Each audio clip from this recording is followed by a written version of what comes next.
Sante De Pecol, com'è arrivata l'idea di produrre questa mascherina? Veniamo da una tradizione di tessuti tecnici, pertanto facciamo le guainette, le ginocchiere, però il nostro core business è quello di macchinari alta tecnologia che costruiamo e commercializziamo.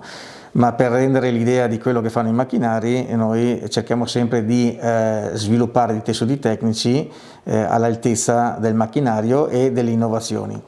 Collaboriamo con delle filature dove insieme cerchiamo di sviluppare dei filati sempre innovativi e da lì è nata l'idea di dare un contributo alla collettività, creando questa mascherina che è diventata poi un dispositivo medico. E in che cos'è che consiste questa vostra ultima creazione? Questa nuova operazione nostra si compone dall'idea di fare un dispositivo medico che rimanga nel tempo, non solo per il periodo Covid, ma visto le tecnologie che abbiamo impiegato, abbiamo pensato di portarlo a un punto tale di superare due norme, la 14683 che è quella del dispositivo medico, con tutti i vari test per l'anallergico, per la filtrazione, per la respirabilità, eccetera.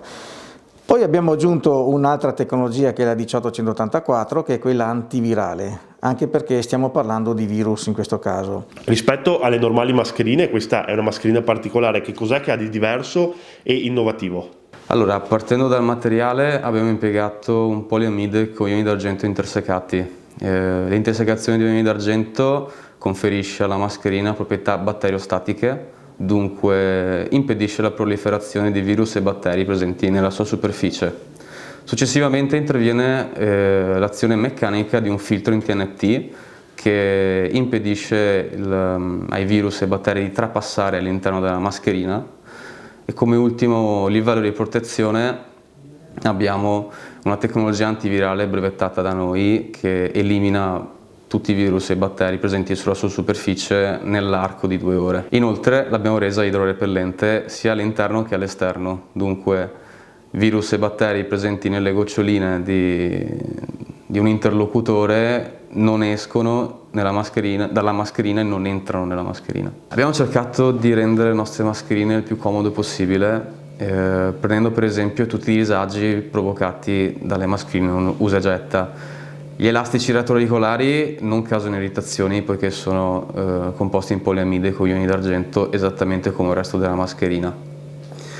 Abbiamo impiegato una tecnologia studiata appositamente per non permettere il scivolamento dal naso della mascherina, dopodiché abbiamo cercato di trovare l'equilibrio migliore possibile tra protezione e traspirazione e possibilmente anche l'antiappannamento per chi porta gli occhiali. Si può trovare nelle farmacie, è adatto a studi medici, dentistici, nelle estetisti e dalle aziende che producono food. È un dispositivo medico sicuro, certificato da certificatori accreditati, e oltre alla sicurezza è antibatterica, antivirale, autoigienizzante, idrorepellente e riduce i rifiuti perché basta lavarla una volta alla settimana e il filtro dura una settimana.